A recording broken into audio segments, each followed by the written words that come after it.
दोस्तों, मुबारक हो। Pakistan emerging Asia cup का चैंपियन बन गया है। आज टॉस जीत के इंडिया ने पाकिस्तान को बैटिंग की दावत दी और उसके बाद जो कुछ हुआ उस पर हम बात करते हैं। अगर आपने अब तक मेरा चैनल सब्सक्राइब नहीं किया है तो प्लीज़ मेरा चैनल सब्सक्राइब करें और बेल आइकन प्रेस करें। दोस्तों, मैं अपने व्लॉग्स में कई बार इस बात का जिक्र कर चुका हूं कि टॉस जीतने के बाद पाकिस्तान को बैटिंग देना लिमिटेड ओवर्स में आपने अपनी आधी शिकस्त तस्लीम कर ली, क्योंकि बहरहाल पाकिस्तानी बॉलर जो हैं वो सामने वाली टीम को ऑल आउट करने में एक्सपर्ट हैं। ये किसी भी लेवल पे हो, ये वनडे हो, ये 2020 हो, ये छोटी टीम का मैच हो या बड़ी टीम का मैच हो, बहरहाल पूत के पांव तो पालने में नजर आ जाते हैं। और आज पाकिस्तान के यंगस्टर्स जिनको इंडिया वाले शायद तस्लीम करने को राजी नहीं है, बल्कि अब वो जो है ना एज लेकर आ गए हैं कि खिलाड़ियों की उम्रें ज़्यादा थी।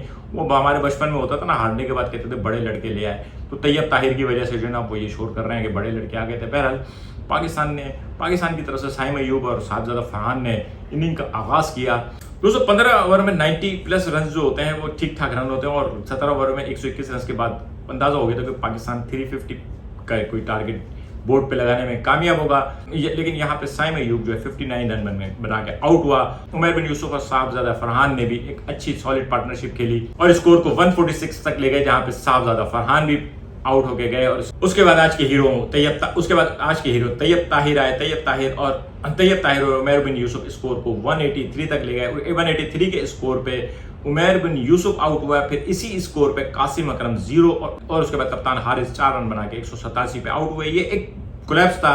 187 पे पाकिस्तान के 5 आउट हो चुके थे 28वें 29वें ओवर में, और यहाँ पे ऐसा लग रहा था कि शायद इंडियन टीम जो है वो बाउंस बैक कर गई है और अब वो पाकिस्तान को 280 290 तक रिस्ट्रिक्ट कर देगी, और शायद हो सकता है कि 280 से भी कम में कर दे, क्योंकि बहुत ही छोटे छोटे इंटरवल से पाकिस्तान की 3 लगातार विकेटें गिरी थी।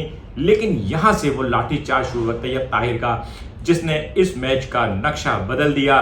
तैयब ताहिर के साथ मुबस्सिर थे, और जब तैयब ताहिर 44वें ओवर में आउट हुआ है, पाकिस्तान का स्कोर 313 हो चुका था। तैयब ताहिर ने सिर्फ 71 बॉलों पे 108 रन बनाए, और ये जो एवरेज था यही वो फर्क था जिसकी वजह से उसके बाद वाले बैट्समैनों को हल्के फुल्के करते हुए पाकिस्तान का स्कोर 352 हुआ।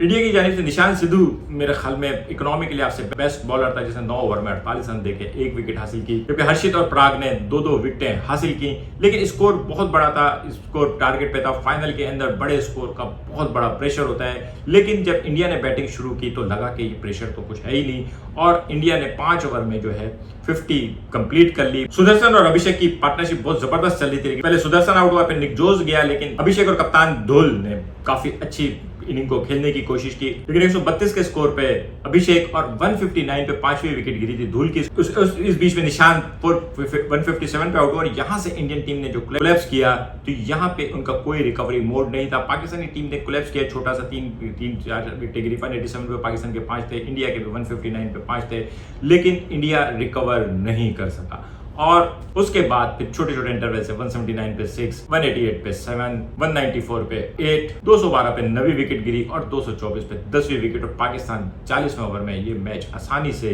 जीत गया।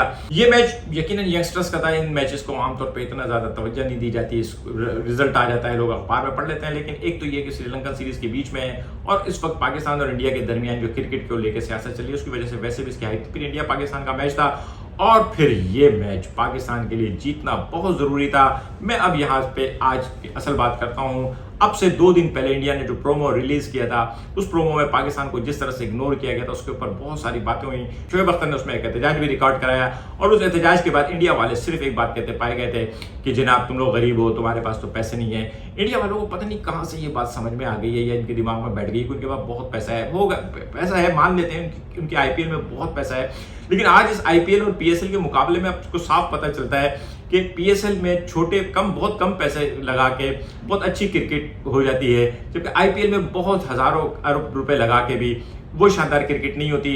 अगर ये पीएसएल और आईपीएल में पैसों का मुकाबला हो तो आईपीएल पता नहीं कहाँ पे हो, चांद के ऊपर हो, मर्रिख के ऊपर हो, लेकिन जब टैलेंट की बात आती है तो पीएसएल किसी भी तरीके से आईपीएल से कम नहीं है। ये जितने भी लड़के खेल रहे थे तकरीबन सारे के सारे पीएसएल के प्रोडक्ट थे। ठीक है, इसमें से 2-3 लड़के ऐसे, जिसमें वसीम जूनियर थोड़ा सीनियर प्लेयर है, ताहिर की एज ज़्यादा है, लेकिन तैयब ताहिर का इतना इंटरनेशनल एक्सपोजर नहीं है, शायद एक आधी मैच उसने खेला होगा। बाकी ज़्यादातर लोग जो है वो यंगस्टर्स थे और ये सब के सब PSL की प्रोडक्ट है। और PSL ने पाकिस्तानी क्रिकेट टीम को बहुत ज़्यादा पे बैक किया है, जितना हमने खर्चा नहीं किया उससे कहीं ज़्यादा हम पे किया है। इंडिया वाले अपने पैसे 200 करोड़ 300 करोड़ गेंद साफ करने के 200 करोड़, गेंद उठाने के 500 करोड़, हंस के बोलने के 800 करोड़, रो के बोलने के 2000 करोड़, लेकिन मतलब ये अपने इस 200 करोड़ और 500 करोड़ से बाहर नहीं आ रहे, लेकिन इनको समझ में नहीं आ रहा कि ये इनके साथ हो क्या रहा है। और अब इंशाल्लाह मैं आपको बताऊं कि सबसे पहले तो 2 सितंबर को हम इनको कैंडी में देख लेंगे, फिर उसके बाद जो भी मैचेस होंगे, लेकिन असल में मज़ा जो आएगा अहमदाबाद में मोदी स्टेडियम में जब हम इनको ये बताएंगे ना कि इनके 200 करोड़ और 500 करोड़ और 600 करोड़। क्योंकि इस वक्त हाल ये है कि एक तरफ इंडिया के लोग जो हैं शोएब अख्तर के ट्वीट की नीचे ये कहते फिर रहे हैं कि पाकिस्तानी क्रिकेट टीम है कौन सी, हमें तो पता ही नहीं कोई क्रिकेट टीम भी है।